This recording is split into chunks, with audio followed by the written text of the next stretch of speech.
नमस्कार। तो आज हम बात करने वाले हैं मेंस्ट्रुएशन यानी क्षेत्रमिति के बारे में। लेकिन रुकिए, इसे फॉर्मूलों की कोई बोरिंग लिस्ट मत समझिएगा। हम इसे देखेंगे एक अलग नजरिए से, जैसे ये आकृतियों से बनी कोई मजेदार पहेली हो जिसे हमें सुलझाना है। असल में इस टॉपिक में असली स्किल रट्टा मारने में नहीं है, बल्कि सही स्ट्रैटेजी और सही नजरिए में है। तो चलिए फिर इस पहेली को मिलकर सुलझाना शुरू करते हैं। ठीक है, तो सबसे पहले एकदम बेसिक से शुरू करते हैं। आइए समझते हैं कि किसी बाउंड्री को नापने और किसी सतह यानी सरफेस को नापने में क्या फर्क होता है। परिमाप को ऐसे समझिए कि जैसे कोई किसी खेत के किनारे किनारे चल रहा हो। ये सिर्फ लंबाई का मेजरमेंट है, यानी उस बाउंड्री की टोटल दूरी। और क्षेत्रफल है उस बाउंड्री के अंदर की पूरी जगह। जैसे उस खेत में जो घास लगी हुई है वो उसका एरिया है, मतलब वो शेप कितनी सतह को घेर रहा है। तो इस उदाहरण से ये फर्क एकदम साफ हो जाता है ना।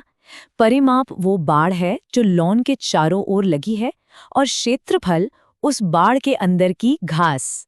कितना सिंपल लेकिन कितना जरूरी फर्क है ये। अच्छा, अब बनाते हैं अपना एक टूल बॉक्स।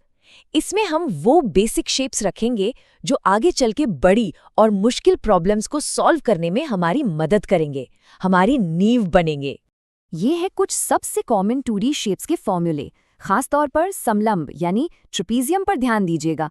ये आगे चलकर हमारी मेन स्ट्रैटेजी का एक बहुत जरूरी हिस्सा बनने वाला है। अब आता है सबसे मजेदार हिस्सा। यहीं से असली जादू शुरू होता है।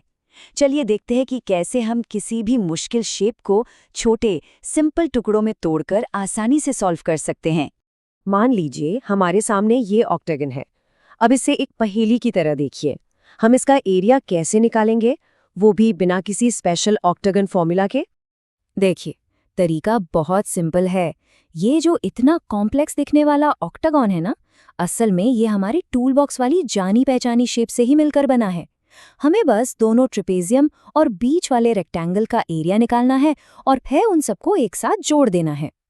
और ये आ गया हमारा फाइनल एरिया। देखा, ये डीकंस्ट्रक्शन की स्ट्रैटेजी कितनी काम की चीज है। तो यहाँ सबसे जरूरी बात यह है कि प्रॉब्लम सॉल्व करने की ये टेक्निक किसी भी मुश्किल पॉलीगॉन पर काम कर सकती है। बस उसे सही तरह से सिंपल टुकड़ों में तोड़ना आना चाहिए। चलिए अब 2D से आगे बढ़ते हैं और 3D की दुनिया में कदम रखते हैं। देखते हैं कि ये सारे कॉन्सेप्ट्स 3D स्पेस में कैसे काम करते हैं। यहाँ भी एक बहुत ज़रूरी फ़र्क समझना है। सरफेस एरिया मतलब बाहरी परत, जैसे किसी गिफ्ट बॉक्स को पैक करने वाला रैपिंग पेपर। और वॉल्यूम मतलब अंदर की जगह, यानी उस बॉक्स के अंदर क्या क्या भरा जा सकता है। सरफेस एरिया को भी हम दो हिस्सों में देख सकते हैं। इसे ऐसे समझिए कि जैसे कोई सूप का कैन है, तो उस पर जो कागज का लेवल चिपका होता है वो है उसका लैटरल या कर्व्ड सरफेस एरिया। वो ऊपर और नीचे के ढक्कनों को कवर नहीं करता, सिर्फ साइड्स को करता है। तो चलिए अब फाइनल चैलेंज की तरफ बढ़ते हैं। अब तक हमने जो भी सीखा है उसे एक रियल लाइफ प्रॉब्लम पर लगा कर देखते हैं। सिचुएशन ये है कि एक सिलिंड्रिकल रोड रोलर है जो एक सड़क को प्लेन करने के लिए पूरे 750 चक्कर लगाता है।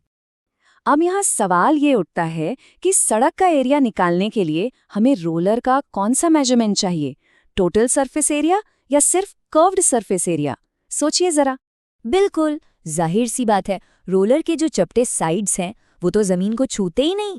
सड़क को लेवल करने में तो सिर्फ उसकी घुमावदार सतह यानी कर्व्ड सरफेस एरिया ही काम आता है। तो इसे सॉल्व करने का तरीका बहुत सीधा है। पहले हम ये निकालेंगे कि रोलर एक चक्कर में कितना एरिया कवर करता है, जो कि उसके कर्व्ड सरफेस एरिया के बराबर होगा। फिर उस एरिया को हम टोटल 750 चक्रों से मल्टीप्लाई कर देंगे। और ये रहा हमारा फाइनल जवाब, सड़क का टोटल एरिया। देखिए कितनी बड़ी संख्या है, लेकिन इसे निकालने का हमारा तरीका कितना सिंपल था। तो चलिए इस बातचीत को यहीं खत्म करते हैं, पर एक सवाल के साथ। अपने आसपास नजर दौड़ाइए। अभी कमरे में ऐसी कौन सी कॉम्प्लेक्स चीज है जो असल में सिर्फ सिंपल जानी पहचानी शेप से मिलकर बनी है?